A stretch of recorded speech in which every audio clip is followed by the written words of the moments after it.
It's Taco Bout It Tuesday and my phone just died and we lost the taco song, which makes me sad. Let's see if we can get it back. That's heartbreaking. We didn't even get to dance yet to that. And look at my phone being a jerk. What is up with that? It is Technological Tuesday. And things are not awesome.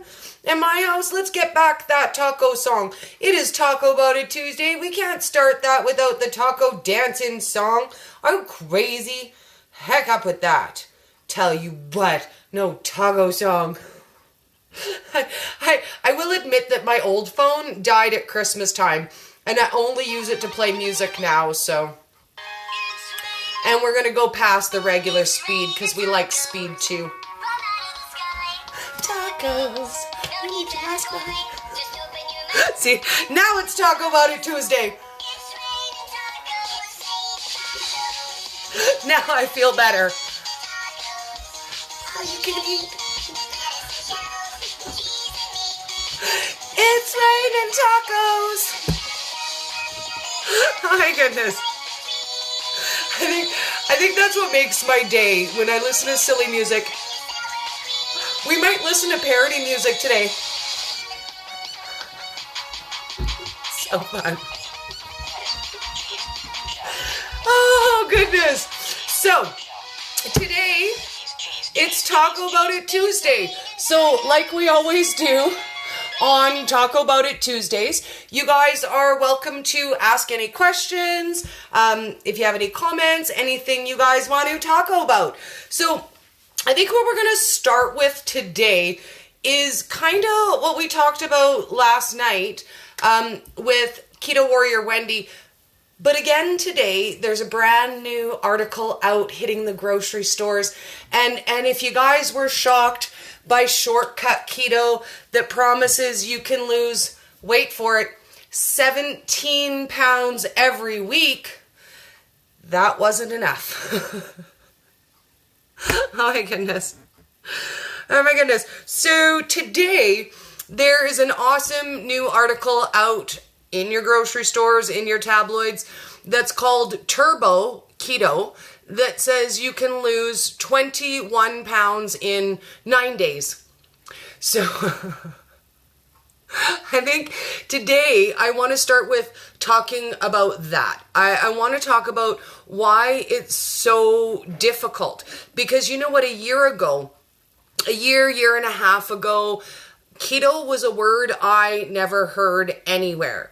And we're changing that, guys. Because now keto has become a buzzword and we have caught the eye of the diet people. Right? It's the new word.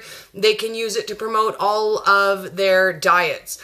But I think at the end of the day, it's why we feel like we're not losing weight fast enough. I saw a post that a lady made about a week ago that said, "Hi, I've been eating keto for 14 days and I've only lost 5 pounds. I'm getting really frustrated." Hello, my Carol, my darling. I should actually scroll and say some hellos too. Oh, Kids Coffee Bacon. I'm so excited to see you. I just found you. One of my friends sent me your profile and you have the cutest kid ever, just saying. And dude, I love bacon. Putting it out there. Hi to Alicia on Instagram. And who do we got on Facebook watching? Let's see. We got Carol. We got Miss Lisa. It's so nice to see you guys. So I'm curious what your biggest frustration is when you're out and about in the world on a daily, you know, when you say the word keto out loud in public. I love this necklace, by the way. I was debating if it's too much for the shirt, but I don't care. I don't care. That's how that goes.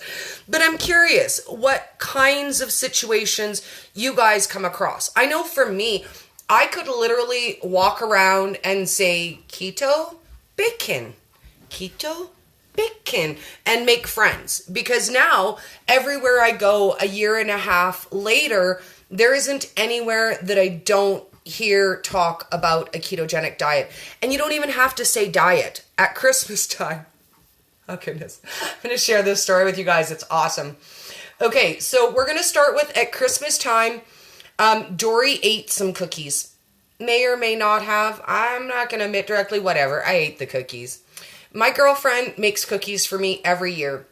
And by Christmas time, I had already been eating keto for 8 months last year at Christmas. And I thought, you know what?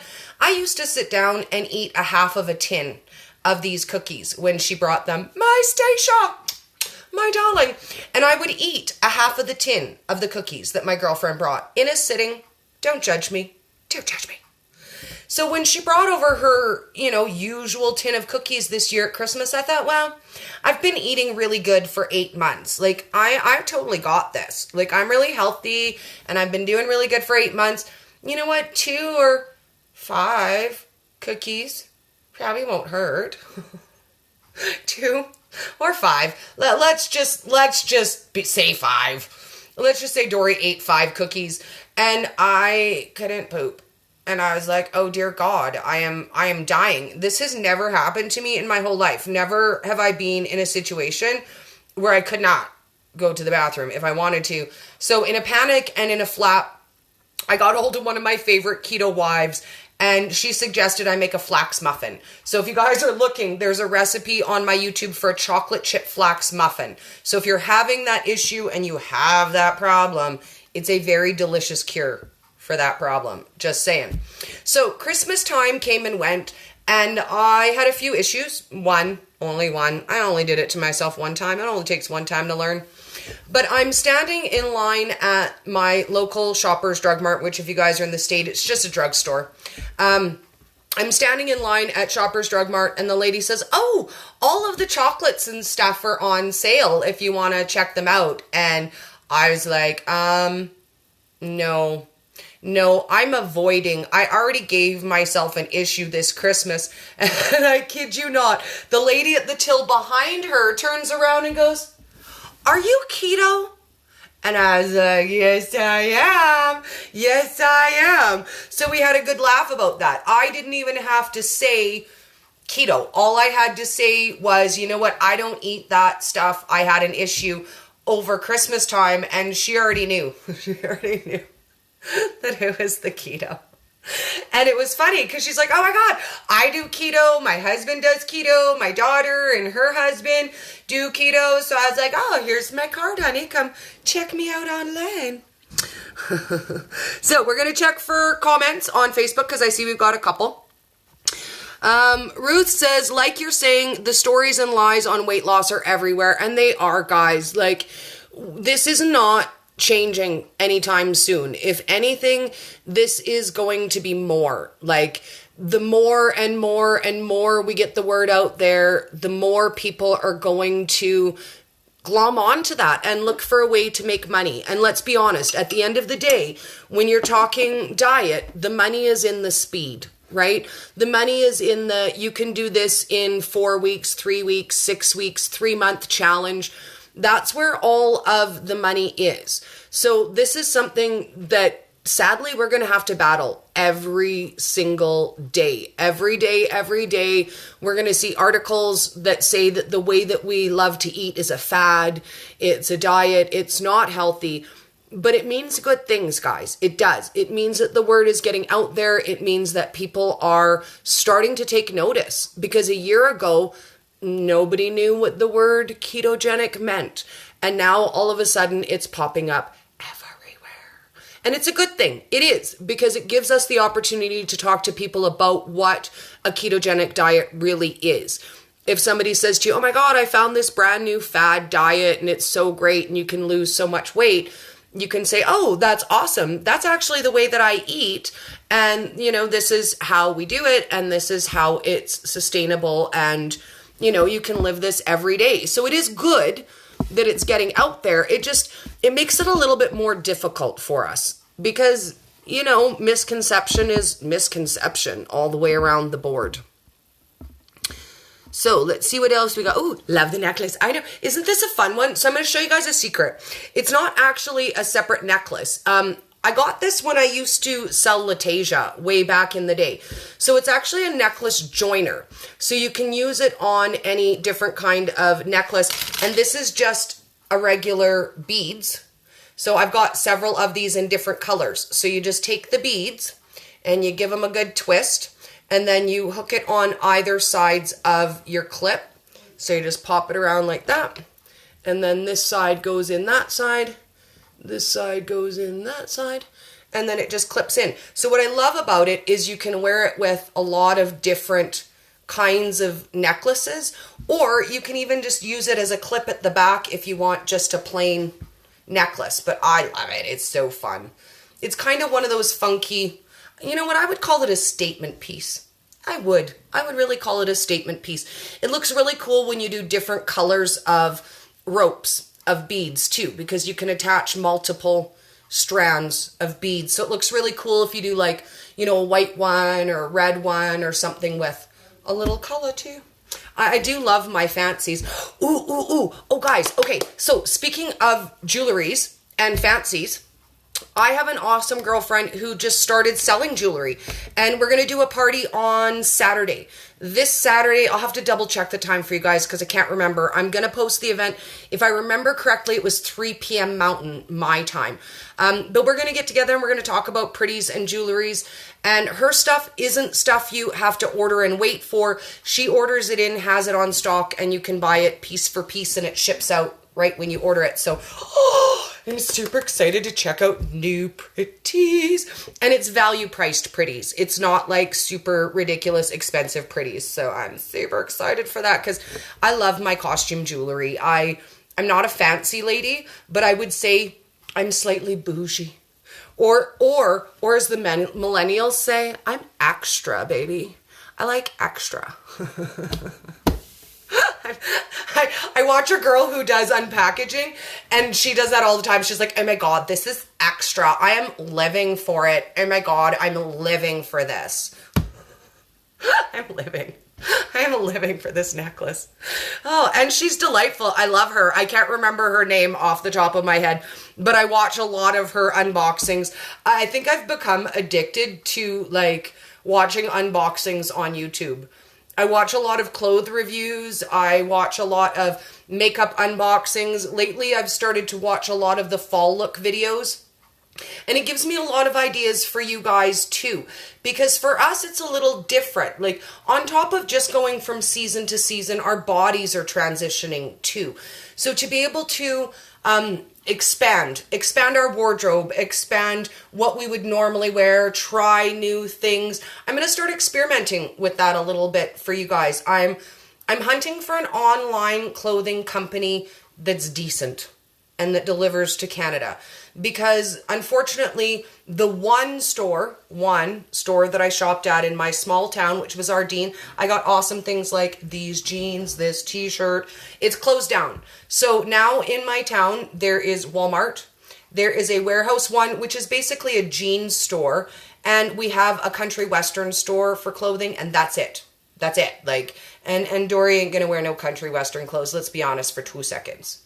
So even though I've never done it, and God, I've never done it, and oh dear God, I'm so afraid to do it. Like, you guys are going to have to do it with me because I'm so scared to order clothes online. Like, I've seen the unboxings, I've seen the horror shows. I am so scared to do it, but I have to. I don't have any option at this point. My body has changed so much. My size has altered. I don't have access to clothes in my town. So it's an hour drive. It's an hour drive each way to go clothes shopping. So you guys are going to get to start doing some online shopping with me. I'm scared. Oh dear God. Oh dear God, help me. I'm so scared, guys. I'm so scared. Like, if you guys know of a good clothing company online that you can order from, let me know. I did find a really wicked boutique, but it's only good for you guys in the States. And we are going to work on a discount code for you because they're awesome ladies and their clothes are phenomenal, but they can't ship to me in Canada. And she said, unfortunately, because we started talking and, you know, I don't know, by the accent, she didn't know I was Canadian. And we started talking about reviewing her clothing for you guys because I love what they've got, but they don't ship to me in Canada. So I am still going to work out a discount for you guys because, you know what, getting out there for online shopping is brutal. And it's simply be simply boutique. So I'll post that for you guys because I'm working on it, and within the next week or so, we'll hammer out all the details and I'll get you guys a code and you can shop from them. But unfortunately, I don't get to. So that's sort of my dilemma, is I'm hunting for a company that I can use, but you guys can use too. So if you know of any that do ship to the United States and to Canada, let me know. Send me a message, post it on my page or whatever, because we're going to have to do it. I can't lie, but it's one of the one of the new upcoming projects we're going to do together. Okay, Kohl's. Apparently Kohl's online. I do consignment stores. I do. There is one small consignment store in my town, and I do make very good use of that consignment store.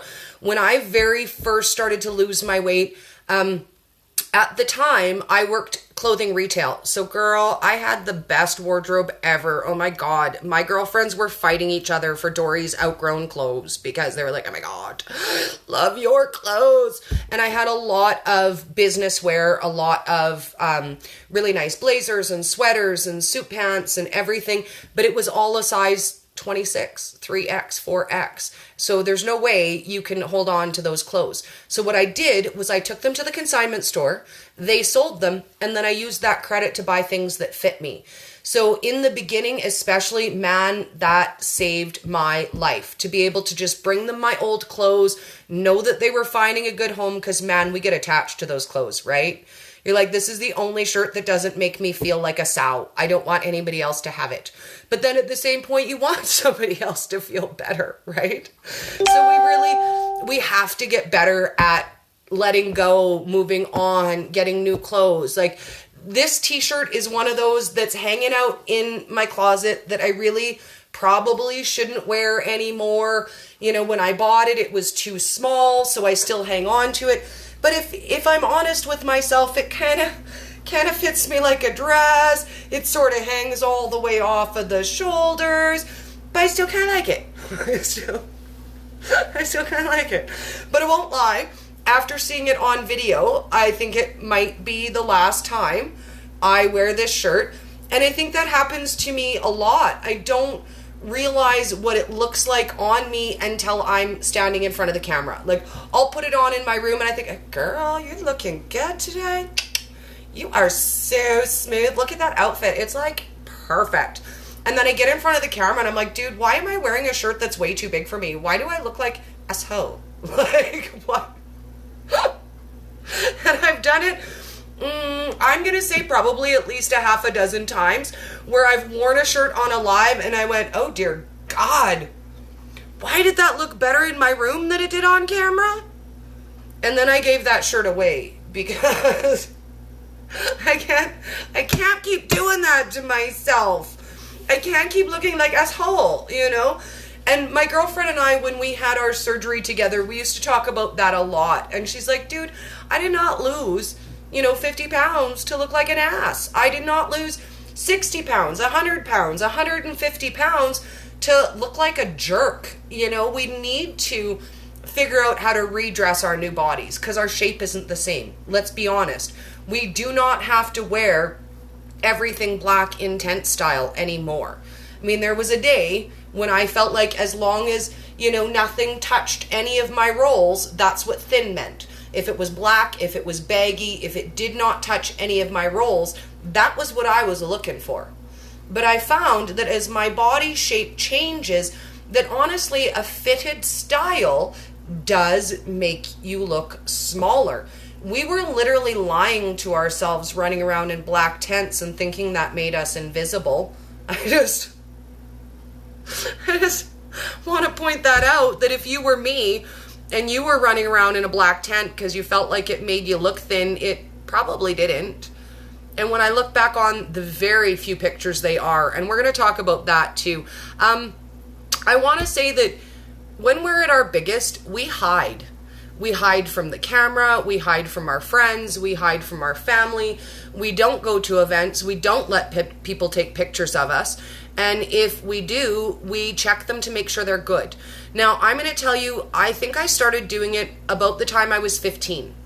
If anyone took a picture of me, they had to show it to me, and if I didn't like it, which was always, because seriously, like, you ever like any pictures of yourself. I was so mean. Oh dear God, don't judge me. I made them rip it up.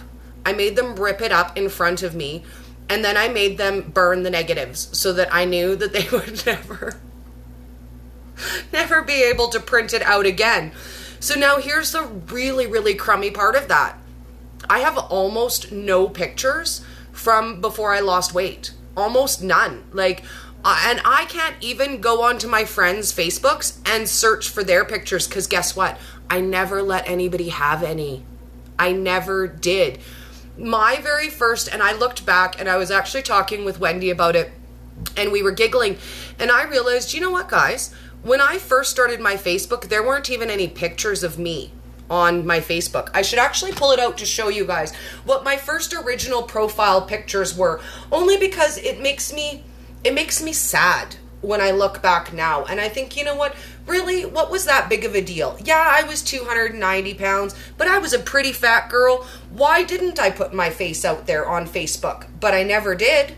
There were never any pictures of me on Facebook until I got closer to my goal weight. I would say there was a couple from my niece's wedding shower, which were only 30 pounds down, and I hated them.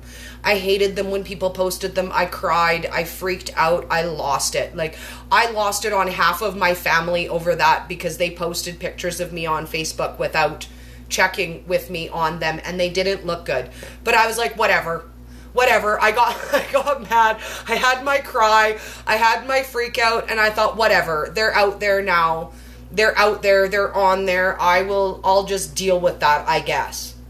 And that was when I stopped. That was the moment when I stopped making everybody give back all their pictures of me. And when I think about it now, it's really mean. It's really mean that I never would let my friends or my family have pictures of me. They loved me. They didn't care that I was 290 pounds. They didn't even see the 290 pounds on me. So why did I deny them any memories of me? Because I did that. They didn't do that. I can guarantee you that nobody was walking around with their camera going, Dori, you better get out of the way of the camera, girl. You're too fat for this picture.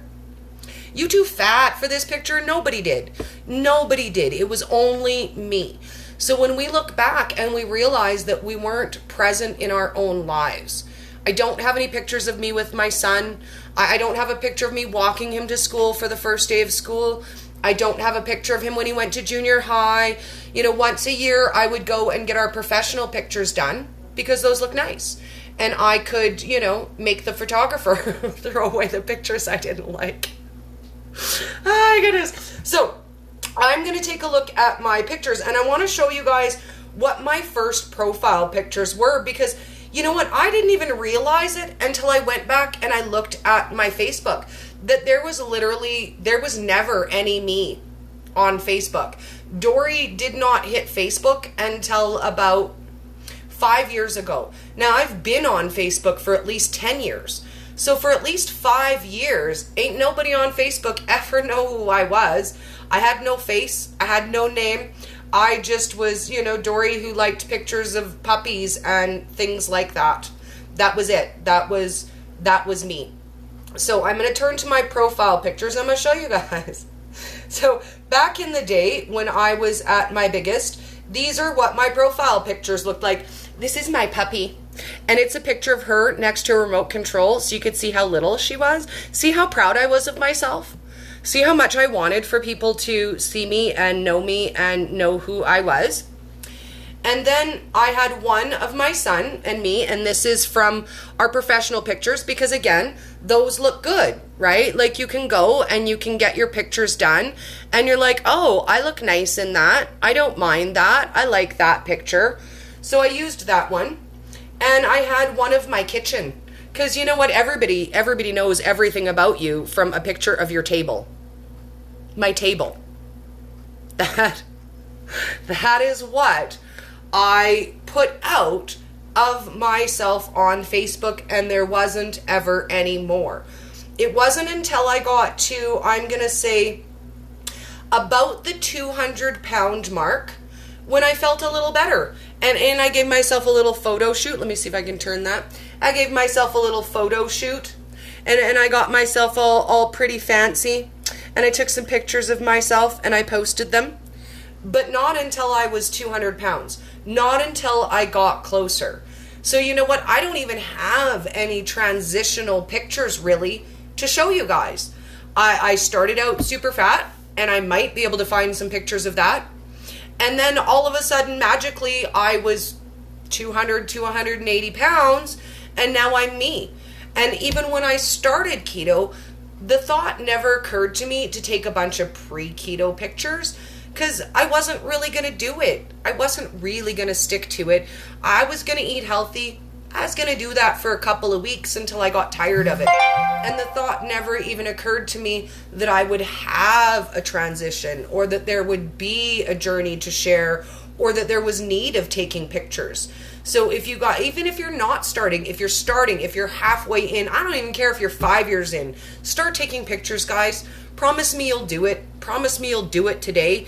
And I promise it's not vanity. Like, when you're taking pictures of yourself, it's not because you're vain. It's because you need to see it. And we have talked about, on more than one occasion, about body dysmorphia, not understanding what you look like, not realizing where you come from. And that comes from this. That is this. I never realized how big I was because I didn't let anybody take pictures. Because you know what? I didn't feel fat until somebody took a picture of me. And I would look at people and I'd be like, okay, seriously though. Oh, the camera adds 10 pounds. How many cameras you have on me, paparazzi? I was not fat like that yesterday. I was not fat like that yesterday. And every time someone took a picture of me, I would convince myself that was not me. That's not me. That is not what I look like. I do not look like that picture that you took of me, so you better rip it up. You rip it up. You rip it up right now, because that is not what I look like. That is not what I look like in my head. That is not what I see in the mirror. And the only time I was ever horrified with myself was when somebody took a picture. So I destroyed them. I destroyed them all so that I didn't have to feel bad about myself. And I know it can't just be me, because I know that everybody struggles to find their before pictures, and they're like, oh, look at every picture, I'm standing behind this person, or I'm standing behind that person, or I'm tucked right away in the corner so you can just see my face. You know, all my friends are around me, and I'm just this teeny little face poking out of a bunch of people because I didn't want anyone to look at me. And if they didn't look at me, then I didn't have to feel fat, right? So when people took my pictures and when I bought new clothes, these were the only times I felt fat. Because you know what? You can take a 1X shirt and you can stretch that with your knees and your elbows, and you can make it a 3X, and then you don't have to go shopping. And you don't have to feel fat, and you don't have to feel like everything looks hideous. And I hated the fitting room. Oh dear God, I hated that fitting room. I dread it. I still dread it now. And I think that's half of the problem that I have with clothes buying, is I don't even want to go in that room. I remember that room, and that room makes me feel bad about myself. The lighting is terrible. The mirrors are bad. And I swear they do it on purpose, because this is my theory. This is my Dori theory. Wait for the pearls of wisdom. So I decided why they make it so miserable inside of the changing room is so that you would go, dear God, anything I put on makes me look better than I just look naked. I'll buy it. I am buying that. I look so much better than I just did naked in your horrible mirror. I will take that. And you know what? Half the time we bought and brought home things that A, we didn't love and didn't even fit us properly, because at that point of desperation, it was the only option. Only option. So you know what? When the only option you have is between a pair of pants that don't fit, a shirt that looks stupid, and a dress that you hate, welcome to my life. Welcome to my life. And every time you try to leave your house, it's a disaster. It's a disaster. I was talking with Wendy about this the other day, and I kind of want to talk to you guys about that, but I'm going to scroll and see if anybody has any questions before I get on my next tangent, because girl, I'm on a roll. Carol says she was hiding in the dark.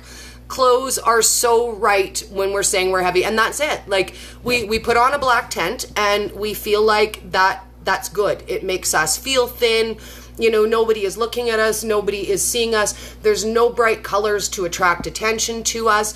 We can just disappear, right? We can play wallflower and we can walk into a room, and then guess what? Nobody notices that you're the fattest girl in the room. Because every time I walked into any room, the very first thing I did was scan the room. Scan it. Am I the fattest girl in this room? Please, dear God, tell me I'm not the fattest girl in this room. Please tell me there's at least one girl who's like 5 pounds fatter than me. Like, it made a difference, honestly. Somehow that I would feel better if at least one person was fatter than me. How rank is that? That is not a good person. Just saying. Nice people don't do that.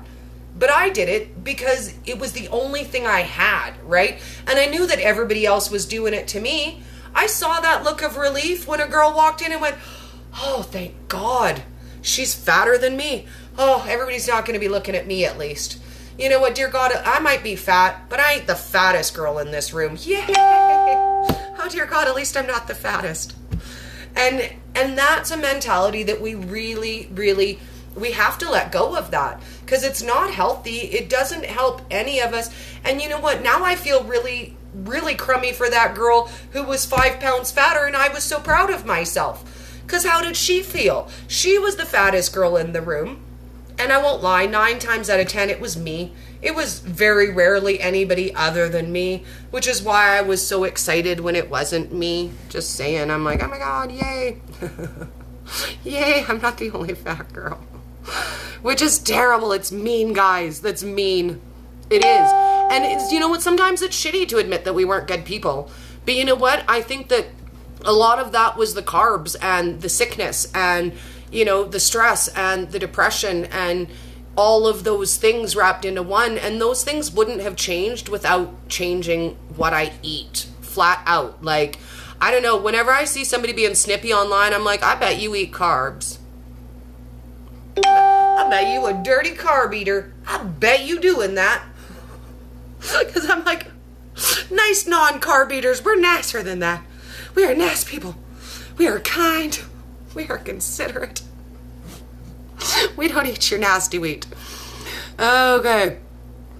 Yes, yes. Holly says she's been skinny and fat, and she wants to burn all of the pictures of her being fat. And I understand it, because I did it, girl. I did it. Like, I went through it. Junior high, high school, starting then. I was like, I don't like that picture of me. You burn that. And they're like, no, Dori, I like it. You look so pretty. And I'm like, no, I look fat and I look stupid, and you're going to burn it. And I never let them keep them. And now I feel bad, because you know what? I bet you most of the pictures weren't as bad as I thought they were. Like, I bet you they were not as bad as I thought they were. And I'm going to try to hunt for some more pictures for you guys. I have my old camera. I have my old phone from like 10 years ago, old phone. So I'm going to try to charge it and see. I may or may not have pictures on there. I don't know. Because again, I didn't like it. I'm hoping there's a picture of my manicure and pedicure, because what shocks me the most is that my feet aren't round anymore. Like, my whole life, everybody teased me, and they called me Play-Doh toes. Play-Doh toes.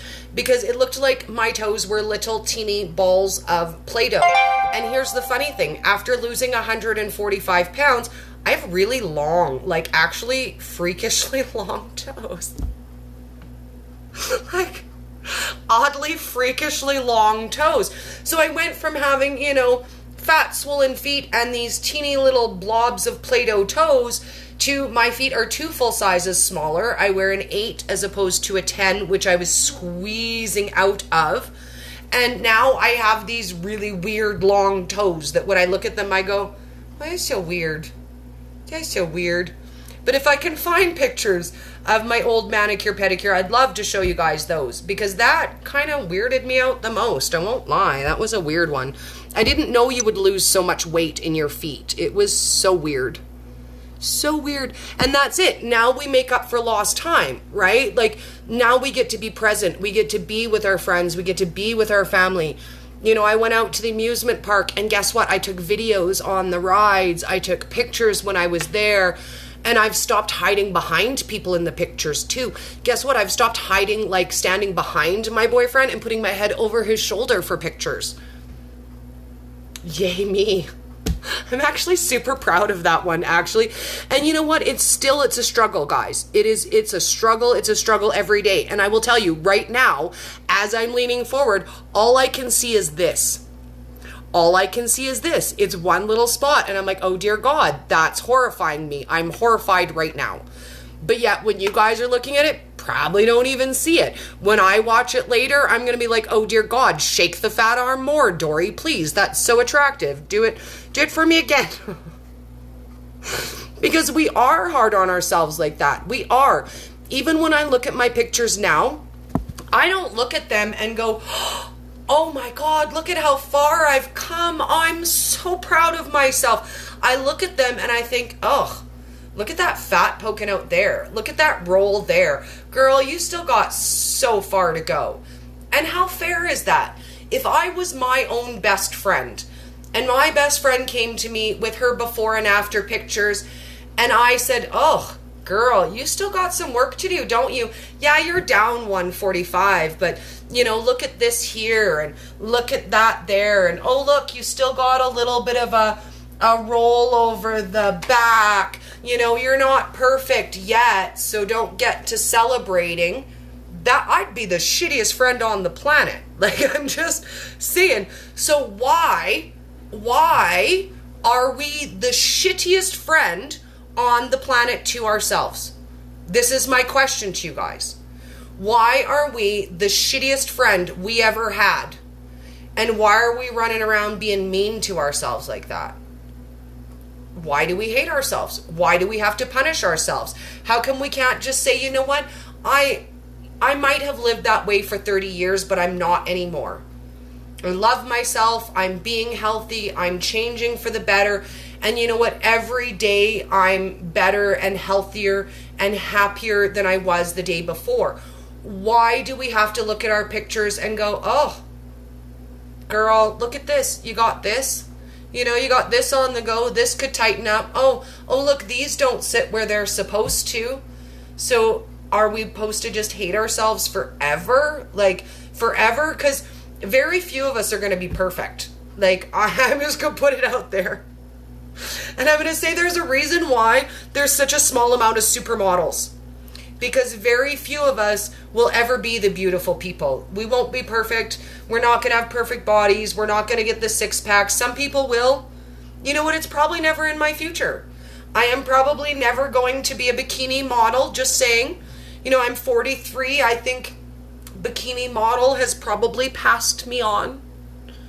But I don't have to hate myself just because I'm not a bikini model. Because I'm not perfect. Because, you know, my arms aren't perfect. Well, you know what? My arms do a lot of really good things for me. They might not be the prettiest, but they work. You know, they work. And really, they're not as bad as they used to be either. When we first started talking about my arms, they were much worse. And from this side, they're almost completely better. The only spot where it really bugs me is, and it's just skin, right? Like, it's not because it's fat. And then I play this game. Oh, look how thin my arms would look if I just cut that part off. Hey, honey, want to just like grab a knife and cut that off for me? It looks so pretty if you just cut that off. And we do that all the way around the board. Do you know how many times I've played, oh, look how thin I would be if I could just like cut like this part off. And if I could just cut like this part off. But for who? For why? Who needs for my body to be perfect except for me? Because I guarantee you it ain't your man. I'm just going to put that out there, and I'm going to say, if somebody wants your body to be perfect, it ain't yo man, because they don't care. They're all like, yay, you're sharing the playground with me. I love your playground. They don't care. And what I did discover is the things that we hate about ourselves the most, they're the things that the guys love. Like, for as much in my whole life I've always hated my stomach, here's the weird thing. I have like a hand magnet inside of my stomach, I think. And every guy I date cannot not touch my stomach. And I'm like, dude, could you not touch my stomach? Like, that's so creepy right now. Like, you're totally like, I've got stuff from here and I've got stuff from there. Could you not, like, anything in the middle? If we could just pretend that none of it existed, that would be best. You know, if I could get me like a little dress and pull it down, pull it up, nobody has to see anything, we good. But they don't care. They don't care. My ex was all like, oh, but it feels so soft, I like it. And I'm like, quit touching it. Creeping me out. And he's like, but it's so soft. It feels so cool. And I'm like, okay, so when you do that, that only makes it worse. Just saying. I even one time, oh dear God, oh my dear God, I can't even believe this happened to me or that I'm telling you guys out loud. I'm at the bar with my girlfriends. We're doing our ladies' night. We're dancing. We're doing our thing. And you know how guys do? They start just kind of creeping up and trying to dance with you and see if they can kind of just dance with your friends. I'm usually kind of mean and I just say, no, thank you. And they go, what? And I said, no. I said, no, thank you. No, thank you. But this guy particular caught me by surprise because he came to me from behind and I did not see him coming. I did not see him coming at all. So I'm dancing with my girlfriends. I'm doing my thing. I'm getting my groove. I'm doing it, girl. I've got it all going on. And this guy comes up. Oh, dear God. He comes up from behind me. And I shit you not, he does this.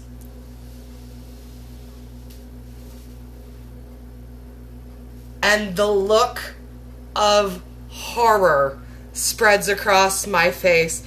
And my girlfriend looks at me from across the bar and she goes, oh my God, did he just touch your stomach? And I'm like, yeah, dude, that just happened. A stranger just touched my stomach in public. What is that? I'm sure that is punishable by death in some countries. But it's also proof that guys don't care. They flat out don't care. Not one is looking at your body going, oh, you know, well, I won't say not one. I've dated me a couple of jerks who were like, oh, I love everything about you, but your body's kind of a turn off. Oh yeah, guys say that stuff out loud to you. They do. Oh dear God. Oh, they do. They have no shame. Guys have no shame. When I was younger, guys would say things to me like, you know what, I really like you, Dori. I like your personality and you're so pretty. You're awesome. I like everything about you. But you know what? You're just too big a girl for me to date. Like, I just can't date a big girl like that. But I really like you. I like everything about you because that's not super shitty. Like, just saying. I like you. I like everything about you. But you know what, girl? You're too fat. You too fat, girl. You know what? I'll tell you what. Oh dear God. Oh my God. Oh, I just remembered this. Okay. So, and I think we block some things just because, like, actually though. Okay, so a thought just occurred to me, and I'm remembering a time when my son was about 5. So this was about 15 years ago, and I was at my top weight. I was 290 pounds, and I was casually seeing this guy, you know, we were just kind of dating a little bit. And he said to me, you know what, Dori? I really like you. You know, I really like your personality and we get along really well. And you know what? If you weren't so big, I think we could actually seriously date. You know what? I could give you like 6 months to lose weight. I mean, I'm not like, you know, pressuring you or anything or in any rush. You know, I could probably give you like 6 whole months to lose weight and then we could totally date. And I was like, wow, dude. Wow. Because I kind of already thought we were dating. Kind of thought we were. And he was like, oh yeah, but you know what? We could totally be more than this. Like if you know, just lost some weight. And I could like totally give you 6 months to do that. So, you know, I'm being like really awesome guy. Like, I don't even know why you're offended by that. He did not know why I was offended by that. Like, let that sink in. He did not know why that was offensive to me at all. And he was like, but I'm being really nice. I like totally like, I would even exercise with you, maybe. And I was like, dude, you better back up off of me. Just saying. So people will sometimes say really, really crummy things to you. I found that didn't change for me until I set some boundaries. As soon as I started saying out loud, I'm sorry, you're not allowed to talk to me like that. People kind of take a step back and they say, pardon? And you just repeat yourself and you say, I'm terribly sorry, but you're not allowed to talk to me like that. I don't let people talk to me like that. People respect me and they talk to me nicely. And as stupid as it sounds, they will. They actually will when you put out a boundary and you make sure that people stop talking to you. That is my doorbell, and I'm not expecting anybody. So I'm going to sign out, and I'm going to let you guys go, and we're going to be back shortly to do Let's Go Nuts Part 2. So we're going to do our pecan butter, our faux peanut butter, and maple bacon walnut butter. See you guys soon. Bye, darlings.